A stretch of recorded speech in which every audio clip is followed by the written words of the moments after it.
नमस्कार दोस्तों, आप सभी का ऑनलाइन क्लासेज में स्वागत है।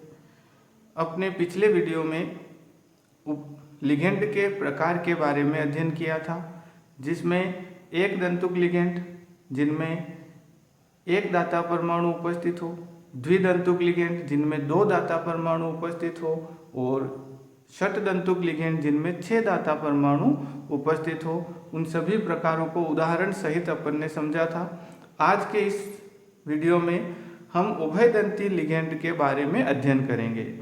उभयदंती लिगेंड से आशय है ऐसे लिगेंड जिनमें एक से अधिक दाता परमाणु उपस्थित हो, परंतु केंद्रीय धातु परमाणु के साथ केवल एक दाता परमाणु ही उपसह संयोजक बंध द्वारा बंधित हो सकता हो, तो उसे उभयदंती लिगेंड कहा जाता है। जैसे देखिए परिभाषा इसकी, ऐसे लिगेंड जिनमें एक से अधिक दाता परमाणु, ऐसे लिगेंड जिनमें एक से अधिक दाता परमाणु केंद्रीय आयन से उपसह संयोजक बंधों द्वारा बंधित हो, उभयदंतुक लिगेंड कहलाते हैं। यद्यपि इसमें यह ध्यान रखना है, यद्यपि एक समय में एक ही दाता परमाणु केंद्रीय आयन से बंधित होता है। सबसे महत्वपूर्ण बिंदु यही है कि एक समय में एक ही दाता परमाणु केंद्रीय आयन से बंधित होता है। जैसे एग्जाम्पल देखिए NO2 में नाइट्रोजन और ऑक्सीजन दोनों ही दाता परमाणु का कार्य करते हैं, लेकिन NO डबल बॉन्ड O, जब इसमें नाइट्रोजन अपना एकाकी इलेक्ट्रॉन युग्म उपसह संयोजक बंध बनाने में उपयोग में लेता है, तो ये उपसह संयोजक बंध में दोनों एकाकी इलेक्ट्रॉन युग्म जो है वो काम आ जाता है और केंद्रीय धातु परमाणु से संयोग करता है। तो इसे नाइट्रो कहते हैं, इसका नाम है नाइट्रो। और बंध में N का उपयोग किया, इसलिए कोष्टक में N लिखा हुआ रहता है। इसी प्रकार यदि ON डबल बॉन्ड O ये उपसह संयोजक बंध बनाने में ऑक्सीजन यदि उपयोग में आता है केंद्रीय धातु परमाणु से संयोग करने में, तो इसे नाइट्रीटो कहा जाता है। नाइट्रीटो या नाइट्राइटो कहा जाता है। नाइट्राइटो कहा जाता है और कोष्टक में O, क्योंकि दाता परमाणु यहाँ कौन है? ऑक्सीजन है।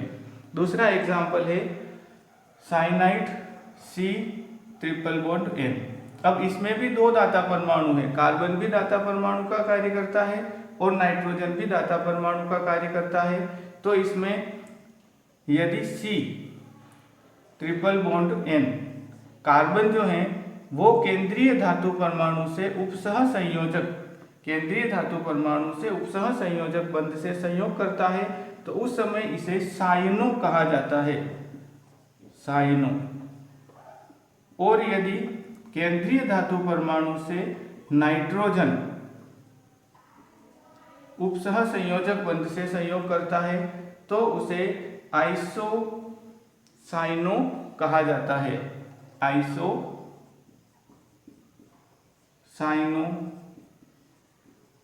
कहा जाता है। इसी प्रकार तीसरा एग्जाम्पल है SC triple bond N, थायोसाइनो, SCN थायोसाइनो।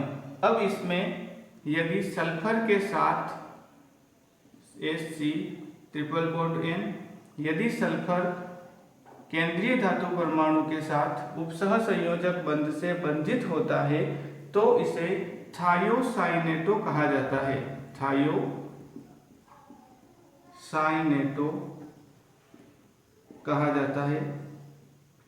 और यदि केंद्रीय धातु परमाणु के साथ, अब इसमें भी दो दाता परमाणु सल्फर और नाइट्रोजन है, अब यदि केंद्रीय धातु परमाणु के साथ नाइट्रोजन संयोग करता है N double bond C double bond S, तो इसे आइसोथायोसाइनेटो कहा जाता है, आइसोथायोसाइनेटो थायोसाइनेटो कहा जाता है।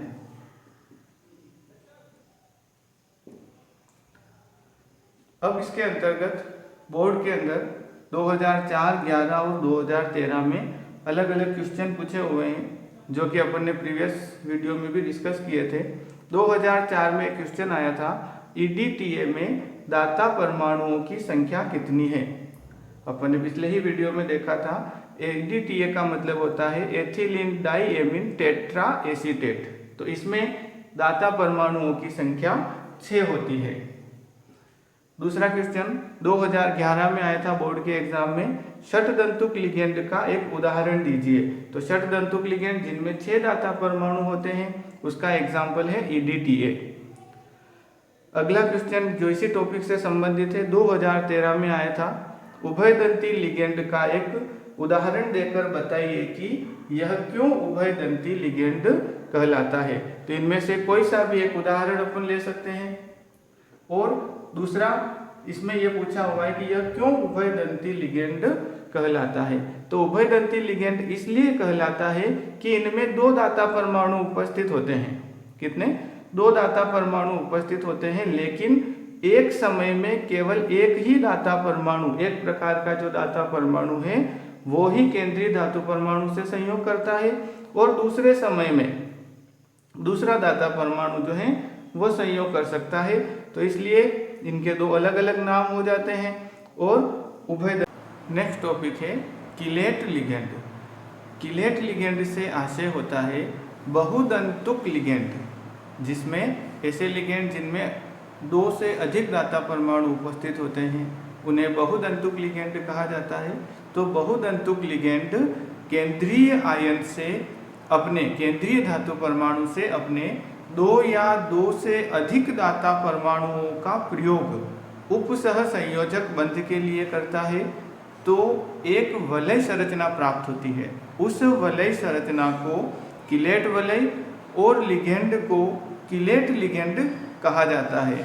देखिए इसमें परिभाषा के रूप में, बहुदंतुक लिगेंड जिनमें 2 से अधिक दाता परमाणु होते हैं वो केंद्रीय आयन से, सेंट्रल मेटल एटम से अपने 2 या 2 से अधिक दाता परमाणुओं का प्रयोग उपसह संयोजक बंध के लिए करता है। तो एक वलय संरचना प्राप्त होती है, एक वलय संरचना प्राप्त होती है। इस वलय को किलेट वलय और लिगेंड को किलेट लिगेंड कहते हैं।